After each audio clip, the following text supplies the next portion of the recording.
وہ کہتے تھے کہ یہ ہمارے بت ہمیں خوشیاں دیتے ہیں، اس لیے ہم ان کو نہیں چھوڑیں گے۔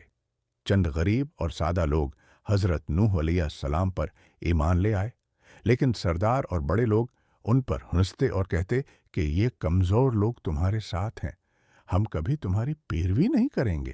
حضرت نوح علیہ السلام نے صبر کیا اور مسلسل اپنی قوم کو بلاتے رہے، لیکن جب قوم نے بالکل نہ مانا تو آپ نے اللہ سے دعا کی، اے میرے رب، زمین پر کافروں میں سے کسی کو نہ چھوڑ۔ اللہ پاک نے حکم دیا، اے نوح، ہماری نگرانی اور حکم کے مطابق ایک کشتی بنا لو۔ حضرت نوح علیہ السلام نے ایک بہت بڑی کشتی لکڑی سے تیار کی۔